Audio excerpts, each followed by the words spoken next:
የነቢያት ታሪክ፣ የሶሓቦች ታሪክ፣ የተለያዩ አስተማሪ ታሪኮች ሲራቲዩ።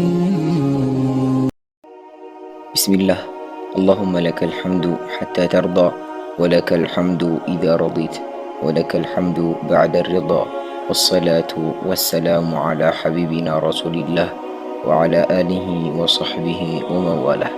ረቢ ሽረሕ ሊ ሰድሪ ወየስር ሊ አምሪ ወሕሉል ዑቅደተን ሚን ሊሳኒ የፍቀሁ ቀውሊ። አሰላሙ ዓለይኩም ወረሕመቱላሂ ወበረካቱ። የዑመር ቢን ኸጣብ ረዲየላሁ ዐንሁ 20 ምርጥ ምክሮች። 1. የምትጠላውን ሰው ተጠንቀቅ። 2. ብልጥ ሰው የዕለት ሥራዎቹን ከራሱ ጋር ይተሳሰባል። 3. የዛሬን ሥራ ለነገ አታሳድር። 4. ከሰዎች ጥያቄ ተነስተህ የአስተሳሰብ ችሎታቸውን መለካት ይቻላል። 5. ለሌሎች ዳዕዋ በምታደርግበት ወቅት ራስህን አትርሳ። 6. ከዱንያ ትንሽ ብቻ ስትፈልግ ይበልጥ ነፃነት እያገኘህ ትሄዳለህ። 7. ወንጀል አለመስራት ከጸጸት ይሻላል። 8. ታጋሽ ሁን፣ ትዕግስት የእምነት ምሰሶ ነችና። 9. አላህን ፈሪ መሆን እድለኛነት ነው፣ ከዚህ ውጭ ያለው እድለቢስ መሆን ነው። 10. ወደ አኺራ የሄዱ ሰዎችን ንግግር ጠብቁ፣ እነርሱ የተናገሩት አላህ እንዲናገሩ ያገራላቸውን ብቻ ነውና። 11.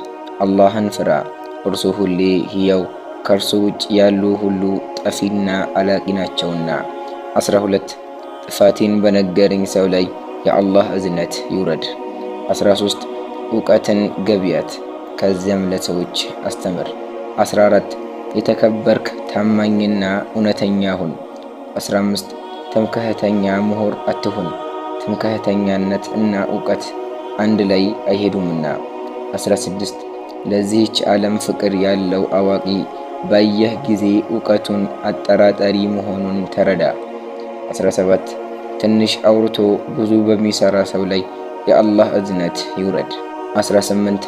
ታማኝነት ማለት በምትሰራው በምትናገረው እና በምታስበው ነገሮች ልዩነት አለመኖር ማለት ነው። 19. የሰው ልጅ ምንም እንኳን እንደ ቀስት ቀጥ ያለ ስራ ቢሰራ ተቃውሞ አያጣውም። 20. አእምሮህ እንዲሰራ ከፈለክ ከፈሪህ አላሆች ጋር ተቀመጥ። አላህ ሱብሓነሁ ወተዓላ እኔም በተናገርኩት እናንተም በሰማችሁት የምንጠቀም ያድርገን። ሱብሓነከ አላሁመ ወቢሐምዲክ አሽሀዱ አን ላ ኢላሃ ኢላ አንት አስተግፊሩከ ወአቱቡ ኢለይክ ወአኺሩ ደዕዋና አኒል ሐምዱሊላሂ ረቢል ዓለሚን። አሰላሙ ዓለይኩም ወረሕመቱላሂ ወበረካቱ።